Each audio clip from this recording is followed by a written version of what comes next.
Hi welcome back to our YouTube channel. Good morning. ಬೆಳಗ್ಗೆನೇ ಇದ್ದು ಸ್ವಲ್ಪ ಅವರೆಕಾಯಿ ಆಯಿತು ಸುಲಿತಾ ಇದ್ವಿ. ಸೊ ನೋಡಿ ಅವ್ನು ಹಿಂಗೆ ಅವರೆಕಾಯಿ ಸುಲಿಯಕ್ಕೆ ಬಿಡ್ದಂಗೆ ಆಟ ಆಡ್ತಾವನೆ ಬಂದು ಅಂತ. ಅವನು ಸುಲಿತೀನಿ ಅಂತ ಇಸ್ಕೊಂಡು ಸುಲಿತಾವನೆ. ಹಾಂ, ಅಣ್ಣ ಅಲ್ಲ ಅದು ಕಾಯಿ. ಹಾಂ, ಕ್ಯೂಟಾಗಿ ಮಾತಾಡ್ತಾ ಇರ್ತಾನೆ. ಇವಾಗ ಅವನು ಒಂದೊಂದು ಪದ ಮಾತಾಡೋ ಕೇಳೋಕ್ಕೆ ಖುಷಿ ಆಗ್ತಿರುತ್ತೆ ಮನೇಲಿ ನಮಗಂತೂ. ಸೊ ಇವಾಗ ಎಗ್ ರೈಸ್ ಮಾಡೋಣ ಅಂತ ಅಂದ್ಬಿಟ್ಟು ಎಗ್ ರೈಸ್ ಮಾಡ್ತೀನಿ. ಪಾಪಕ್ಕೆ ತುಂಬ ಇಷ್ಟ ಆಗುತ್ತೆ ಎಗ್ ರೈಸು. ಸಿಂಪಲ್ಲಾಗಿ ಮಾಡ್ಬೋದು, ಈಸಿಯಾಗಿ ಇರುತ್ತೆ. ಒಂದು 10 ನಿಮಿಷದಲ್ಲಿ ಆಗೋಗ್ಬಿಡುತ್ತೆ. ಸೊ ನಾನು ವೆಜಿಟೇಬಲ್ಸ್ ಎಲ್ಲ ಏನು ಜಾಸ್ತಿ ಆಗ್ತಾಯಿಲ್ಲ. ಈರುಳ್ಳಿ, ಟೊಮೊಟೊ, ಕ್ಯಾಪ್ಸಿಕಮ್ಮು, ಹಸಿಮೆಣ್ಸಿನ್ಕಾಯಿ, ಶುಂಠಿ ಮತ್ತು ಬೆಳ್ಳುಳ್ಳಿನ ಜಜ್ಜಿಟ್ಕೊಂಡಿದ್ದೀನಿ. ಸೊ ಈ ಥರ ಹಾಕೋದ್ರಿಂದ ತುಂಬಾ ಟೇಸ್ಟ್ ಚೆನ್ನಾಗಿರುತ್ತೆ. ಸೊ ಹಂಗಾಗಿ ಜಜ್ಜಿಬಿಟ್ಟು ಹಾಕ್ತೀನಿ ನಾನು ಯೂಶ್ವಲಿ. ಸೊ ಈಗ ಹಚ್ಚಿಟ್ಕೊಂಡಿದ್ದಾಯಿತು. ಒಂದು ಪಾತ್ರೆ ಇಟ್ಕೊಂಡು ಅದಕ್ಕೆ ಒಂದು ಸ್ವಲ್ಪ 3 ಸ್ಪೂನಷ್ಟು ಎಣ್ಣೆ ಹಾಕ್ಕೊಂಡಿದ್ದೀನಿ. ನೆಕ್ಸ್ಟ್ ನಾನಿಲ್ಲಿ ಈರುಳ್ಳಿ ಹಾಕೋತಾ ಇದ್ದೀನಿ. ಈರುಳ್ಳಿ ಮತ್ತು ಹಸಿಮೆಣ್ಸಿನ್ಕಾಯಿ 2 ಒಟ್ಟಿಗೆ ಹಾಕೋಬೋದು.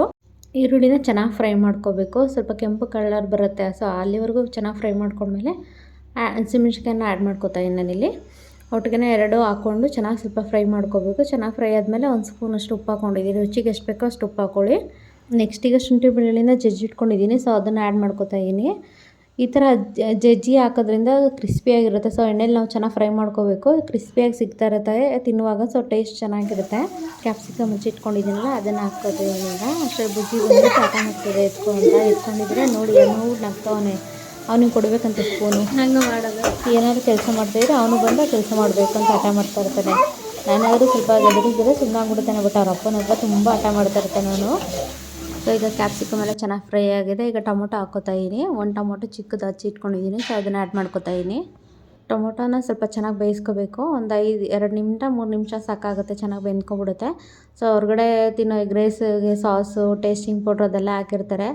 ಸೊ ಅದಕ್ಕಿಂತ ಇದು ಬೆಟರು ಆ್ಯಂಡ್ ತುಂಬಾ ಇಷ್ಟಪಡ್ತಾರೆ ಮನೇಲಿ ಎಲ್ರೂ. ಸೊ ಈಗ ಒಂದು 4 ಮೊಟ್ಟೆನ ನಾನು ಹೊಡೆದಿಟ್ಕೊಂಡಿದ್ದೀನಿ, ಅದನ್ನು ಹಾಕ್ಕೋತಾ ಇದ್ದೀನಿ. ನನ್ನ ಇಬ್ಬರಿಗಲ್ವಾ, ಸೊ ಹಂಗಾಗಿ 4 ಮೊಟ್ಟೆ ಸಾಕಾಗುತ್ತೆ. ಪಾಪು ಏನೋ ಒಂದು ಸ್ವಲ್ಪ ತಿಂತಾನೆ ಅಷ್ಟೇ ಜಾಸ್ತಿ. ಅವ್ನಿಗೆ ಆಲ್ರೆಡಿ ಸ್ಕ್ರಾಂಬಲ್ಡ್ ಎಗ್ ಮಾಡಿಕೊಟ್ಟಿದ್ದೆ. ಸೊ ಹಂಗಾಗಿ ಅವನಷ್ಟು ಎಗ್ ರೈಸ್ ಇವಾಗ ತಿನ್ನೋ ಡೌಟೇ. ಸೊ ಹಂಗಾಗಿ ಅವ್ನಿಗೆ ಇದರಲ್ಲೇ ಸ್ವಲ್ಪ ತೆಗೆದು ಊಟ ಮಾಡಿಸ್ತೀನಿ. ಈಗ ಮೊಟ್ಟೆ ಹಾಕಿದ ತಕ್ಷಣ ಎಲ್ಲ ತಿರುಗಿಸ್ಬಾರ್ದು, ಸ್ವಲ್ಪ ಹಂಗೆ ಬಿಡಬೇಕು ಮೊಟ್ಟೆನ. ಒಂದು 2ರಿಂದ 3 ನಿಮಿಷ ಹಂಗೆ ಬಿಟ್ಟು ಆಮೇಲೆ ಈ ಥರ ತಿರುಗಿಸ್ಕೋಬೇಕು. ಸೊ ಆವಾಗ ಆ ಥರ ಮಾಡಿದ್ರೆ ಮೊಟ್ಟೆ ಸ್ಕ್ರಾಂಬಲ್ಡ್ ಎಗ್ಗೆಲ್ಲ ಮಾಡ್ತೀವಲ್ಲ, ಸೊ ಹುಡಿಯಾಗಿ ಆ ಥರನೇ ಇರುತ್ತೆ. ನಾವು ಹಾಕಿದ ತಕ್ಷಣ ತಿರುಗಿಸಿದ್ರೆ ಸ್ವಲ್ಪ ಫುಲ್ಲು ಸ್ಮ್ಯಾಶ್ ಆಗಿ ಹೋಗ್ಬಿಡುತ್ತೆ. ಸೊ ಹಂಗಾಗಿ ಮೊಟ್ಟೆಗೆ ಹಸಿ ಸ್ಮೆಲ್ ಇರುತ್ತಲ್ಲ, ಸೊ ಅದು ಹೋಗೋವರೆಗೂ ಚೆನ್ನಾಗಿ ಹುರ್ಕೋಬೇಕಾಗುತ್ತೆ. ಆ ಥರ ಮಾಡ್ಕೊಂಡ್ರೆ ಟೇಸ್ಟ್ ಚೆನ್ನಾಗಿರುತ್ತೆ. ಇಲ್ಲ ಮೊಟ್ಟೆ ಸ್ಮೆಲ್ ಬರ್ತಾ ಇರುತ್ತೆ, ಇಷ್ಟ ಆಗೋಲ್ಲ ತಿನ್ನೋಕ್ಕೆ. ಸೊ ಹಂಗಾಗಿ ಚೆನ್ನಾಗಿ ಫ್ರೈ ಮಾಡ್ಕೋತಾ ಇದ್ದೀನಿ ನಾನಿಲ್ಲಿ. ಸೋಯಾ ಸಾಸು, ವಿನೆಗರು ಅದೆಲ್ಲ ಏನು ಯೂಸ್ ಮಾಡ್ತಾಯಿಲ್ಲ ಇಲ್ಲಿ ನಾನು. ತುಂಬಾ ಈಸಿಯಾಗಿರುತ್ತೆ, ಟೇಸ್ಟ್ ಕೂಡ ತುಂಬಾ ಚೆನ್ನಾಗಿರುತ್ತೆ. ಒಂದು ಸತಿ ಟ್ರೈ ಮಾಡಿ. ಅದೆಲ್ಲ ಯೂಸ್ ಮಾಡಿಕೊಂಡು ಮಾಡೋದಕ್ಕಿಂತ ಇದು ಬೆಸ್ಟು. ಯಾಕೆಂದರೆ ಮಕ್ಳಿಗೆ ಕೊಡೋದ್ರಿಂದ ಹೆಲ್ತಿಗೂ ಒಳ್ಳೇದಿರುತ್ತೆ. ಇದು ಸಾಸಸ್ ಎಲ್ಲ ಯೂಸ್ ಮಾಡಬಾರ್ದು, ಮಕ್ಕಳಿಗೆ ತುಂಬ ಕೊಡಬಾರ್ದು ಅದೆಲ್ಲ ಜಾಸ್ತಿ. ಸೊ ಹಂಗಾಗಿ ನಾನು ಯಾವುದೇ ಥರದ ಸಾಸು ಮನೇಲಿ ಇಟ್ಕೊಂಡಿರಲ್ಲ, ಯೂಸು ಮಾಡಲ್ಲ ಜಾಸ್ತಿ. ಇನ್ ಕೇಸ್ ಯೂಸ್ ಮಾಡಿದ್ರು ಮಾಡೋದೊಂದೇ ಟೊಮೊಟೊ ಕೆಚಪ್ ಅದೊಂದು ಯೂಸ್ ಮಾಡ್ತೀನಿ ಅಷ್ಟು ಬಿಟ್ಟರೆ ಬೇರೆ ಯಾವುದು ಸಾಸಸ್ಸು ಯೂಸ್ ಮಾಡಲ್ಲ ಮನೇಲಿ. ಈಗ ಚೆನ್ನಾಗಿ ಫ್ರೈ ಆಗಿದೆ ಮೊಟ್ಟೆ. ಸ್ವಲ್ಪ ತೆಗೆದಿಡ್ತೆ ಇನ್ನು ಪಾಪುಗೆ. ಅವನಿಗೆ ಸ್ವಲ್ಪ ಜಾಸ್ತಿ ಖಾರ ಎಲ್ಲ ಕೊಡೋಲ್ಲ. ಸೊ ಹಂಗಾಗಿ ಅವನಿಗೂ ಇಷ್ಟಪಡಲ್ಲ ಜಾಸ್ತಿ ಖಾರ. ಹಾಗಾಗಿ ಸ್ವಲ್ಪ ತೆಗೆದಿಟ್ಟಿದ್ದೀನಿ ಅವನಿಗೆ ಅಂತ. ಈಗ ನಾನು ಸ್ಪೈಸಸ್ ಆ್ಯಡ್ ಮಾಡ್ಕೊತಾ ಇದ್ದೀನಿ. ಖಾರದ ಪುಡಿ, ಗರಂ ಮಸಾಲ, ಒಂದು ಸ್ವಲ್ಪ ಧನಿಯಾ ಪುಡಿ, ಸ್ವಲ್ಪ ಒಂದೊಂದು ಸ್ಪೂನ್ ಅಂದ್ಕೊಳ್ಳಿ, ಅಷ್ಟು ಹಾಕ್ಕೊಂಡಿದ್ದೀನಿ ಅಷ್ಟೇ. ಬೇರೆ ಯಾವುದು ಎಕ್ಸ್ಟ್ರಾ ಅಡಿಷನಲ್ ಆಗಿ ಏನೂ ಆ್ಯಡ್ ಮಾಡ್ಕೊತಾ ಇಲ್ಲ ಇಲ್ಲಿ ನಾನು. ಇದನ್ನೆಲ್ಲ ಹಾಕಿ ಒಂದು 2 ನಿಮಿಷ ಚೆನ್ನಾಗಿ ಹುರ್ಕೋಬೇಕು. ಹಸಿ ವಾಸನೆ ಹೋಗೋ ತನಕ ಖಾರದ ಪುಡಿ, ಧನಿಯಾ ಪುಡಿ ಇದೆಲ್ಲ ಹಸಿ ವಾಸನೆ ಹೋಗೋರು ಸ್ವಲ್ಪ ಚೆನ್ನಾಗಿ ಫ್ರೈ ಮಾಡಿಕೊಂಡ್ರೆ ನೆಕ್ಸ್ಟು ಅನ್ನ ಆಲ್ರೆಡಿ ನಾನು ಮಾಡಿ ಇಟ್ಟಿದ್ದೀನಿ ರೈಸ್ನ. ಸೊ ಅದನ್ನು ಈಗ ಆ್ಯಡ್ ಮಾಡ್ಕೊತಾ ಇದ್ದೀನಿ ಇಲ್ಲಿ. ರೈಸ್ನ ಸ್ವಲ್ಪ ಉದ್ರಾಗಿ ಮಾಡ್ಕೊಡಿ, ಎಗ್ ರೈಸ್ಗೆ ಚೆನ್ನಾಗಿರುತ್ತೆ ಅವಾಗ. ಇದನ್ನು ಹಾಕಿ ಚೆನ್ನಾಗಿ ಮಿಕ್ಸ್ ಮಾಡಿಕೊಂಡ್ರೆ ಎಗ್ ರೈಸ್ ರೆಡಿ ಆಗಿಬಿಡುತ್ತೆ. ಒಂದು ಸತಿ ಟ್ರೈ ಮಾಡಿ, ತುಂಬಾ ಚೆನ್ನಾಗಿ ಬಂದಿತ್ತು ನಮ್ಮ ಮನೇಲಂತೂ. ತುಂಬಾ ಇಷ್ಟ ಆಯಿತು. ಬೇರೆ ಯಾವುದು ಚಿಕನ್ ಮಸಾಲ ಪೌಡ್ರು ಅದು ಇದು ಏನೂ ಆ್ಯಡ್ ಮಾಡಿಲ್ಲ ನಾನಿಲ್ಲಿ. ಜಸ್ಟ್ ಒಂದು ಸ್ವಲ್ಪ ಗರಂ ಮಸಾಲ ಅಷ್ಟೇ ಹಾಕಿರೋದು. ಖಾರಕ್ಕೆ ನಿಮ್ಗೆ ಎಷ್ಟು ಬೇಕೋ ಅಷ್ಟು ಖಾರದ ಪುಡಿ ಹಾಕ್ಕೊಂಡ್ರೆ ಸಾಕಾಗುತ್ತೆ. ಬುಜ್ಜಿಗೂ ಅಷ್ಟೇ ಎಗ್ ರೈಸ್ ಇಷ್ಟಪಡ್ತಾನೆ. ಬಟ್ ಮೊಟ್ಟೆನ ಬೇಯಿಸಿ ಮತ್ತು ಆಮ್ಲೆಟು ಅದೆಲ್ಲ ಕೊಟ್ಟರೆ ಅವ್ನು ತಿನ್ನಲ್ಲ.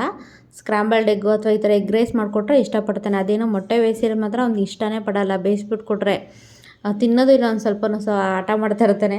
ಸೊ ಹಂಗಾಗಿ ಜಾಸ್ತಿ ಎಗ್ ರೈಸು ಅಥವಾ ಸ್ಕ್ರಾಂಬಲ್ಡ್ ಎಗ್ಗು ಮಾಡಿಕೊಡ್ತಾ ಇರ್ತೀನಿ ಅವನಿಗೆ. ಎಗ್ ರೈಸ್ ಅಂತೂ ತುಂಬಾ ಟೇಸ್ಟಿಯಾಗಿ ಬಂದಿತ್ತು. ಒಂದು ಸತಿ ಟ್ರೈ ಮಾಡಿ ನೀವು ಮನೇಲಿ, ಇಷ್ಟ ಆಗುತ್ತೆ. ಪಾಪು ಎಗ್ ರೈಸ್ ತಿಂದು ಆಟ ಆಡ್ಕೊಂಡಿದ್ದ ಒಬ್ಬನೇ.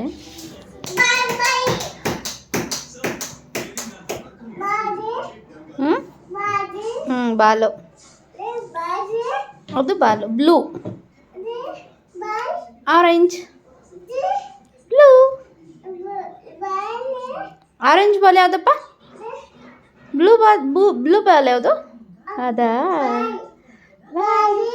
ಅದೇ ಹ್ಞೂ ಹೌದಾ ಹಾಂ ಹ್ಞೂ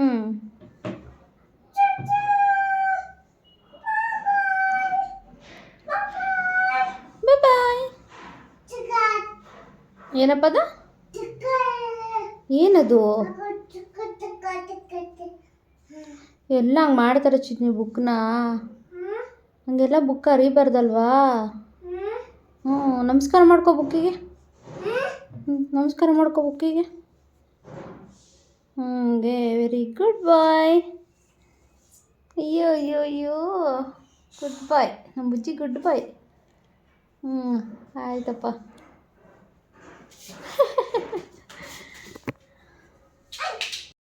ಏನಪ್ಪ ಅದು ಆಟೋ ತೋರಿಸು ಆಟೋ ಅದ್ರಲ್ಲಿ ಯಾವುದು ವಾವ್ ಸೂಪರ್ ಚಿನ್ನಿ ನೀನು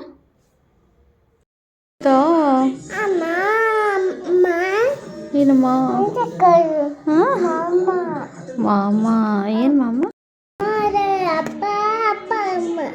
ಅಪ್ಪ ಅಮ್ಮ ಹಾಂ ಆಮೇಲೆ ಮಾಮ ಆಯ್ತಾ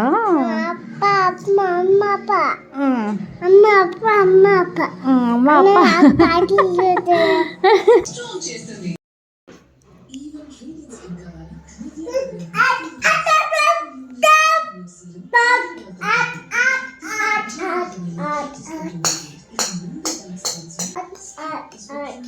ಎಷ್ಟು ಚೆನ್ನಾಗಿ ಒಬ್ಬನೇ ಮುದ್ದಾಗಿ ಆಟ ಆಡ್ಕೊಂಡು ಮಾತಾಡ್ಕೊಂಡಿರ್ತಾರೋ ಒಂದೊಂದು ಪದ ಮಾತಾಡೋದು ನೋಡೋದೇ ಖುಷಿ ಆಗ್ತಿರುತ್ತೆ ಅಷ್ಟು ಚೆನ್ನಾಗಿ ಮಾತಾಡ್ತಿರ್ತಾನೆ. ಓಕೆ ವಿಡಿಯೋ ಎಲ್ಲಿಗೆ ಏನು ಮಾಡ್ತಾಯಿದ್ದೀನಿ ಲೈಕ್ ಮಾಡಿ ಶೇರ್ ಮಾಡಿ ಸಬ್ಸ್ಕ್ರೈಬ್ ಮಾಡ್ಕೊಳ್ಳಿ. Thank you for watching bye.